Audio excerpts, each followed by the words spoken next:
Hi, I'm Ryan Richson, one of 6 finalists for the 2015 Heart of a Giant Award. I would like to thank USA Football, the New York Giants, and the Hospital for Special Surgery for including me as a nominee for this award and the opportunity to present this video for the benefit of the Summit High School football team. Here's my story.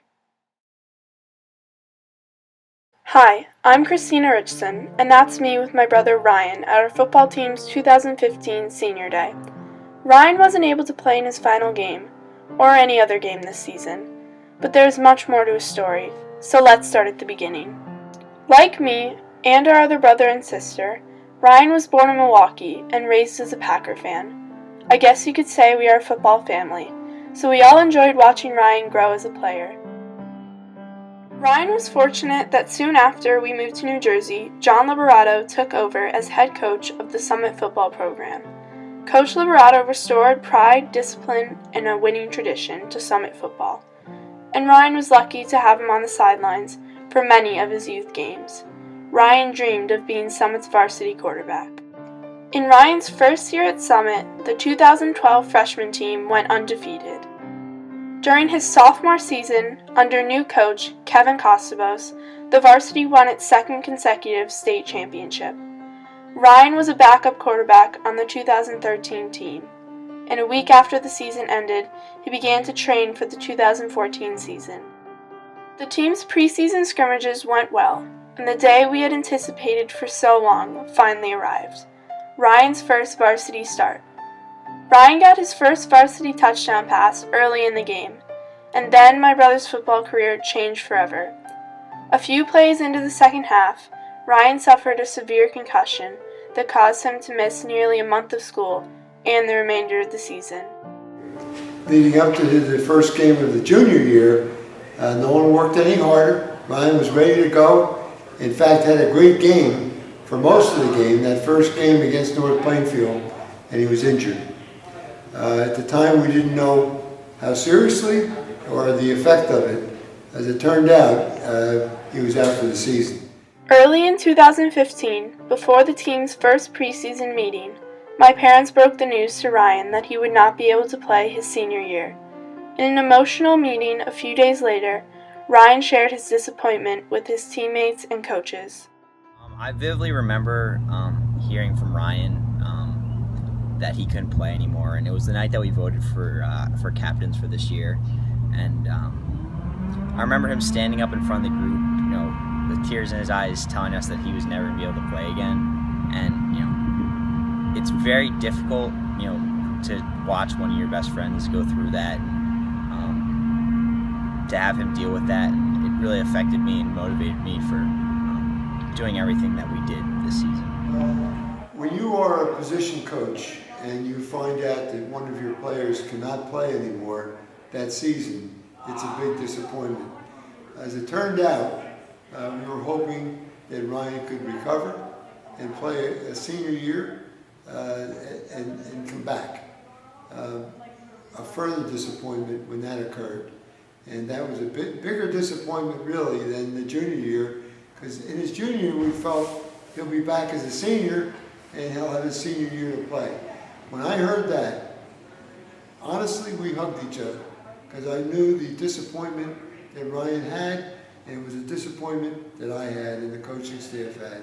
We were counting on him to come back and have a great senior year, and he couldn't do it.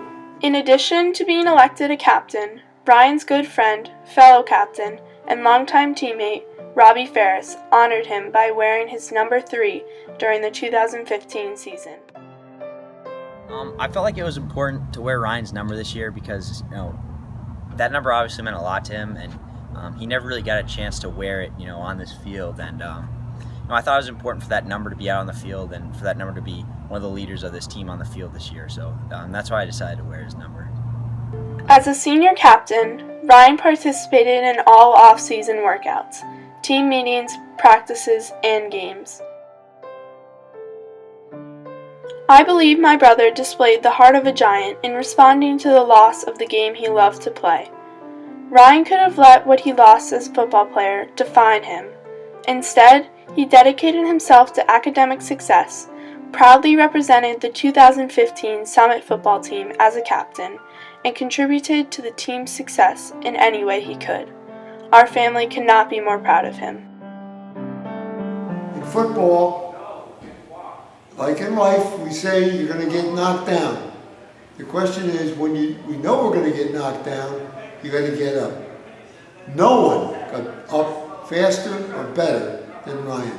He knew he couldn't play, and he said, I'm going to be with the team for the full year. It takes determination and courage to do what Ryan's done. And he does have the heart of a giant.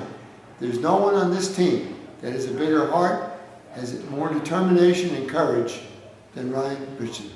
Ryan is incredibly, there's very little words to describe kind of what he has gone through. I think he deserves this award immensely in the fact that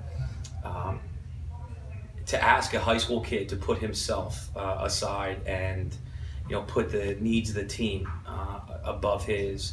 We say this all the time that that's the stress of team, that's the importance of team, but he really embodies it. He worked his ass off to become the starting quarterback here, and this is a program with great tradition, and to be the starting quarterback here is a big deal. The time he put in, the extra work, the workouts, the running, the lifting, the studying film, and it comes down to that first game. And according to that first game, he takes a hit that knocks him out and he'll never play again. And the question then becomes, well, what do you do next? And for him, a 17-year-old kid, most kids would shut down, might feel sorry for themselves, might start to question why. But him, he comes back, he practices with the team. His then focus, or should I say, he transfers his focus onto the other kids, not himself. He works on getting the other kids better instead of trying to get himself better. For his commitment to the team, his classmates awarded him captain. Because when they look around and they realize that, hey, things need to get done, he's one of those kids that'll get things done. I can't tell you how proud I am of him. Watching us go through the senior year, even with him on the sidelines, but watching him coach the younger kids and talk to our younger quarterbacks, work with them every day, work with the younger guys. Throw Skelly when someone needs to throw Skelly. Work with the sophomores on the play progression. Work with the freshmen on their reads. Anything you asked him to do, he was there every day. Never missed a single practice. And his big pad at the end was never getting to play in the field. His playing time was to walk out for a coin toss, and he did it with a smile on his face. He embodies what you want every high school kid to be. He has the heart of a giant.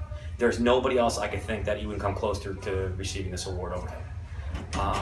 From the time that he stepped on the field to the time that this season has ended, he has been a first-class member of this program, and I can't think of anybody who deserves it more than him. The respect he has from his teammates, the respect he has from his coaches, the respect he has from his classmates, it's second to none. Very rarely as a coach do you see a kid that really energizes you, or should I say re-energize you, kind of get you going. And I look at him, and I wanted to be a better coach because of what he went through. He brought so much into this program that it just, as a coach, it makes you want to coach even harder and be even better, just for him. These are the types of kids you want to coach, and he never got to step on the field. I'm more proud of him than I probably am of anybody else. And like I said, I can't think of anybody that deserves this award.